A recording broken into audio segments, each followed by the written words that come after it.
He was a born leader, the leader of his tribe, then his country. A freedom fighter like no other, despite going through so much. He was Nelson Mandela.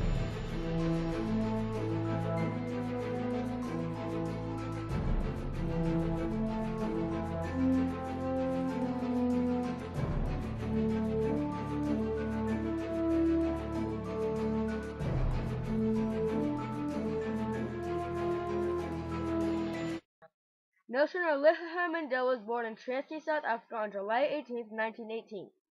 He grew up to be a leader by being in the influence of politicians and also attending the meetings of his tribe.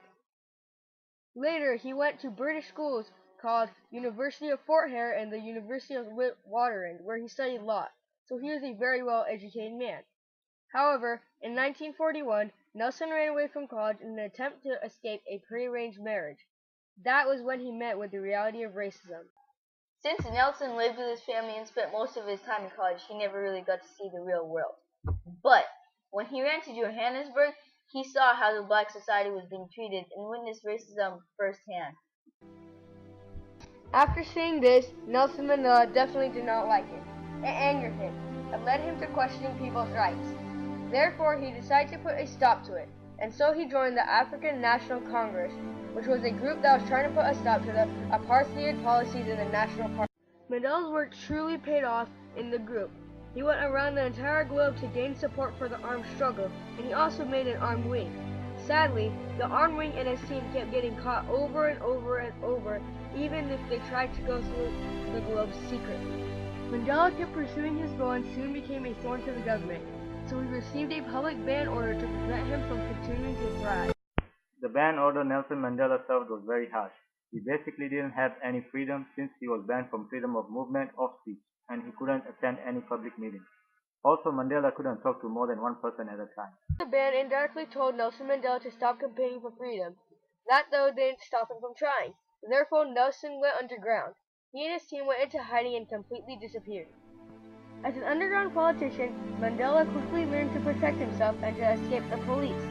Therefore, he was always able to evade them and stay hidden without getting arrested. This led him to being called the Black Pimpernel. Later, in 1965, Nelson Mandela slipped back into Johannesburg and unfortunately ran into the police. This time, though, the Black Pimpernel couldn't evade them. Mandela was charged with life imprisonment for attempting to overthrow the government. Time in prison was terrible for Mandela.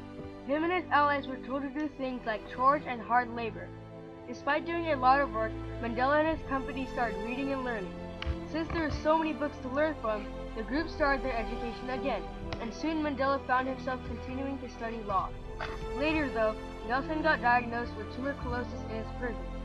His wife, Winnie, would come meet him when she got the time, which eventually enlightened the hardship.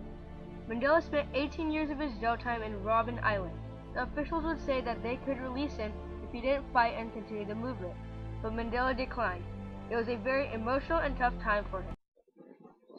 Nelson Mandela continued his studies of law while he was in prison.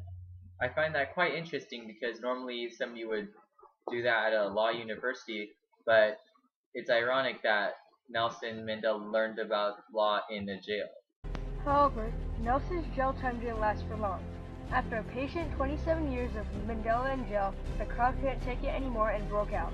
All the young and early adult men of the African American Society started a major protest. The streets were wild, and the army soon got out and defended their country from their own people. Soon, even the white minority came out, and the whole country was up against the government. The rage that the people had for all the turn-up of events that had happened was just great. And people started going on an outbreak, going to police station and government official stations, throwing rocks, pebbles, anything they could find, holding up signs, doing anything in their possible ability to stop the government and show how angry they were. Because it was really the whole South Africa versus just that one government. The change was very electrifying for the people because they were so used to being told things once, and the government was very shocked and astonished at the protest because it's unlike anything that had happened before. Everyone suddenly wanted Mandela freed, and they all used him as a symbol to get their freedom. It was a hard struggle, and the government was soon getting nervous, but they didn't budge. Soon, word got out and spread like a wildfire. The whole world got word of it, and they completely agreed with the people. This eventually put a lot more pressure on the government. After a patient 27 years of jail, Mandela was finally free. Mandela getting out of prison was incredible. He was excited to finally end his long struggle.